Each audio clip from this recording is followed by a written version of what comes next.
I have a lot of fucking art supplies. I have a ridiculous amount of art supplies. It's not even funny. But today I thought I would bring up one of my favorite art supplies, one of probably my most versatile art supplies that I own, that I think regardless of whether you're a letterer, or if you are a watercolor artist, or if you just want to learn how to get better at it, you want to learn how to art journal on the go, this is what you want. Water brushes. Water brushes are That's what they are. They're a paintbrush that has a reservoir of water that fills up, and that means it's contained in one item. That's this puppy. I thought today that I would give kind of a rundown on them, a 101 of sorts. I'm not promising to cover everything having to do with water brushes, but I will tell you the things I like about them and the ones that I like the most. And we'll start there because why not, right? So this is a Pentel Aquash. You can tell kind of they have this sort of poofy situation, looks kind of like its hips don't lie. This is the first water brush I fell in love with. It was actually the first water brush I ever got my hands on. It's probably one of my favorites. It doesn't leak. It holds a lot of water. It's overall a very serviceable water brush. I have searched and tried many different water brushes, and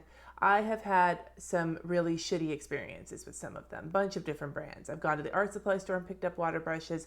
I've bought the ones they have in the crafting section at Michael's. I've bought them from many different brands. A lot of them have leaked on me. Their reservoir is not that big, or a combination of both, to the point where I always went back to this Pentel thinking, well, fuck, this is the one that I gotta use because none of the rest of these can do it for me. Until I tried these Jane Davenport ones. Now I will say that the lettering on the side wore off fairly quickly, though to be fair, this has been my water brush of choice all summer long. It's worked really well. Generous reservoir size, doesn't leak. The one thing you have to remember with these is that when it screws on or off, it goes in the opposite direction of what you're used to, which took me forever to figure out. Been a big fan since I've gotten it. One thing with water brushes is tip size. There's broad size, there's fine point. They've got like a squared off tip, kind of like a calligraphy brush. And to be perfectly honest with you, I don't really mess with that. When I'm working with a water brush, I'm generally ham-fisted. I'm just putting shit everywhere, and the size of the brush tip really doesn't matter. Tip size doesn't matter to me when it comes to water brushes. I never thought there'd be a day when I'd say that tip size doesn't matter to me. If it does matter to you, you can generally find these. I know the Jane Davenport comes in a broad tip and a fine point tip, and the Pentel Aquash you can usually get in 3 different tip sizes. So if that does matter to you, buy a 3-pack or a 2-pack and experiment. But for me, honestly,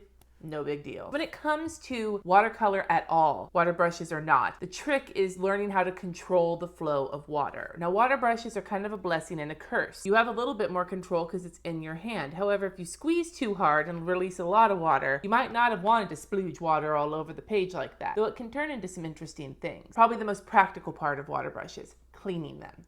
When you use them with whatever color, whatever medium you're planning on using them with, when you want to clean them, just get a piece of paper towel or piece of paper, scrap paper, and squeeze the water brush to release some water a little bit, and then just rub it off back and forth until it's all nice and clean. That was kind of sexual. Don't worry if the tips start looking kind of dirty. That happens. They stain. As long as the water's running clear, you know that they're okay. I have some different mediums I've tested out here so you can kind of see how water brushes play with them and how I control the water.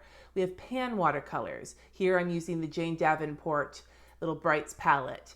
And to use them, you just tap it right into the paint, and then as the color starts to wake up in the pan, it picks it up on the brush and you can use it. If you want the paint to be a little bit like you want to have more saturation, make sure you get a little bit more water into the paint pan so you can soak it up into the bristles. If you want to make it more of a wash, drip some water onto a palette, then mix some of the paint into it. It'll be a nice wash with less color on the paper. Fluid watercolors present a bit of a different story, especially if you have them as I do here. These are the Shin Han professional watercolors, and I have them here in this palette. They are already dried out and you gotta wake them back up again. You can do the same thing as you did with the pan, tap them into the color to pick some of it up, and it'll generally be a little bit more saturated than the pan watercolors will be. But if you really wanna wake them up, do the same thing. Drip some water into it, start working it. You'll start getting more color payoff the more water you add to the situation. So this here is a Jane Davenport Mermaid marker. What these basically are water brushes that are full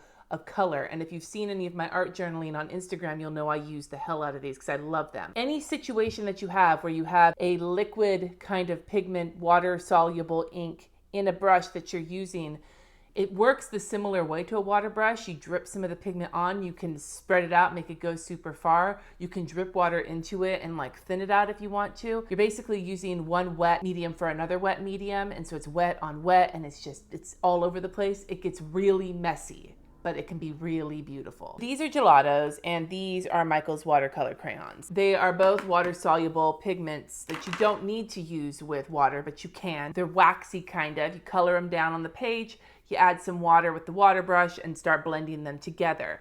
The more water you add and the more you blend with like a blending motion, the more you can thin them out and spread them out. They take a little bit of effort to work. Like you can't just, with like the liquidy, more mediums, you can't just drip some water on the gelatos and have it look really cool. You gotta drip some water and then kind of stir it up and get the waxiness working in your favor. But it looks really cool. You just got to put a little bit more effort into it. The same can be said for these gel highlighters. They're also called Bible highlighters. They're highlighters that don't put any ink on the paper. They put like kind of similar to a gelato, a gel bit on your paper. You can blend this with water and use it in a similar way to gelatos. And again, it takes on a really cool effect. If you have Tombow dual tip brush markers, you can use a water brush to blend these too.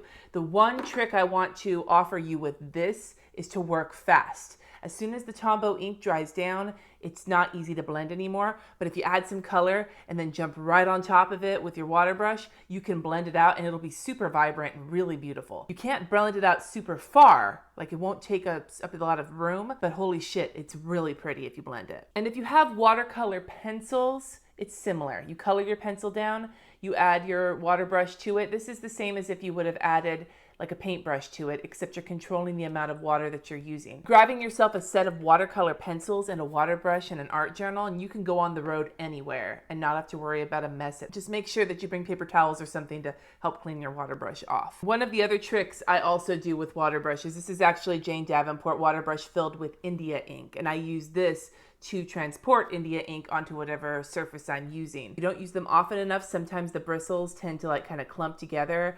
Work it with some water, like put some water down and just brush back and forth until they break up, and that works pretty well. If you're working with India ink, be very careful. That shit stains. Now, if you're gonna travel with a water brush, the one suggestion I will make is either put it into a gallon-sized Ziploc bag with whatever else you're bringing and throw a paper towel in there to soak up any water that might leak. I've never had problems with this Aquash brush leaking before, but just in case, you don't wanna fuck your shit up. When I traveled with my water brush and my mermaid markers, I had them in a gallon-sized bag. I had a paper towel in there with them, and it was very necessary because one of them got squished and it was a hot fucking mess, but it stayed inside the bag. So do you love using water brushes? Have you ever used one before? Do you have one that doesn't leak? Because I swear I've tried like 5 or 6 other brands and every time I've had problems with them. So let me know if you have a brand that you've had a good experience with. If you haven't seen before, we decided in our last live Plan With Me video that if you make it quick to the videos, we've got the eggplant squad. And you may see eggplants floating around in the back somewhere. Consider it a Where's Waldo, but with penis-shaped produce.